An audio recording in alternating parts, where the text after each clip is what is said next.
Dr. Thomas? Well, seeing that, that clip was very interesting. I think the natural beauty is the girl before the makeup. Because if you go to any public place, such as a supermarket or a Friday night in a movie house, you're not going to see the final result of the makeup. You're going to see the original girl, which is beautiful to begin with. But unfortunately, the media has sort of compressed and expressed this idea among us that the final image with the hair and the makeup is what we should seek. And that's what people are requesting.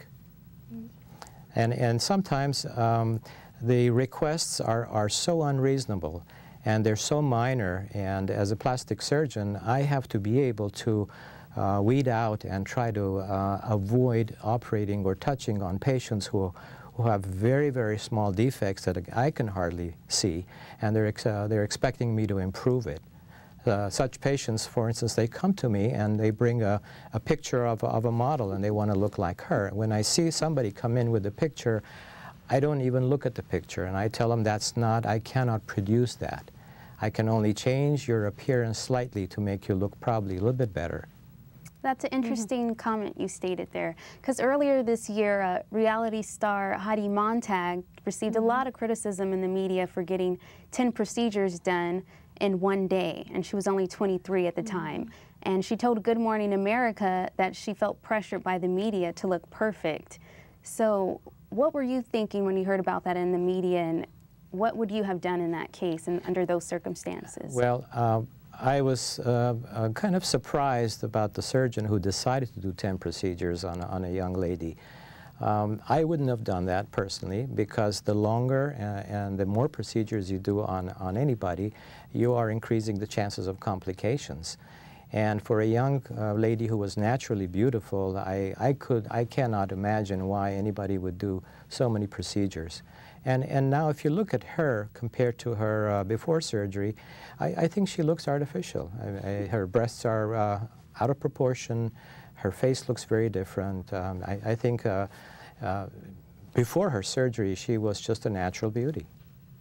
Jacqueline, what type of message do you think Heidi's sending to young girls? Well, the message she's sending to them is that they need to be flawless in the way that they look.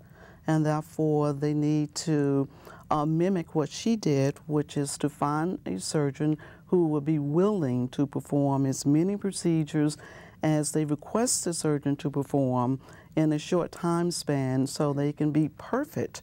You know, we have some individuals within the entertainment community, as well as just normal people, that will have tattoos. You know, they will have, say, the eyebrows tattooed, or they will have, you know, lips tattooed, so they will look as if they have permanent lipstick on. And so they will wake up in the morning. I remember, I think you indicated no one wakes up looking perfect, but you can look somewhat perfect if you go in and you have the permanent tattooing performed. And Rita, do you disagree or agree with Heidi's actions? Well, I personally, if it was my daughter, it would be something that I would not have recommended.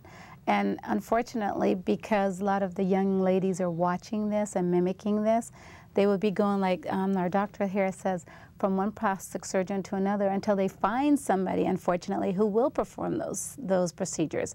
And unfortunately, that's not always in their best interest. The risk is too high at this point, and I don't think something like that should be communicated to young ladies, especially in the teenage area, and that's pretty much the ones that are focusing.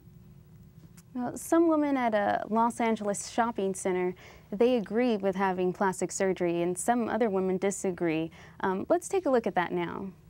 If money wasn't an issue, would you consider getting plastic surgery? Why or why not? Hell yes. Probably not. Probably not. You see too many horror stories, and I think that women usually can do better with maybe an injection or something like that. I'm more of a natural going girl. I think that natural beauty is the best beauty out there. I wouldn't like to wear anything fake or anything. And plus, plastic surgery goes away. It doesn't look good later when you're older. I think as we mature and we become more womanly in our age, we should learn to appreciate what God has given us.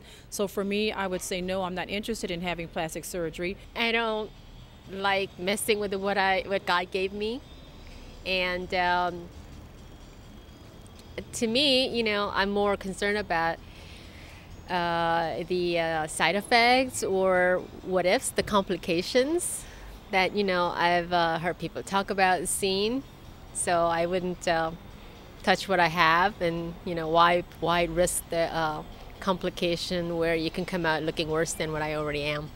I have considered it, but I don't think so. I mean, I think I'd be too scared that I'd ruin something that I wasn't that unhappy with in the first place. Now I want to go to you, Jacqueline. What are some of the psychological or physiological issues or effects that these women face or contribute to this behavior? Well, first of all, they once again are probably women who have very low self-esteem, and they are looking for something artificial to make them happy, to make them, say, more appealing to maybe their significant other, to make them feel good about themselves. They are assuming that the surgery is going to change their life 100%. And quite frankly, in most instances, it's only a temporary fix because they still have to live with themselves, their basic personality.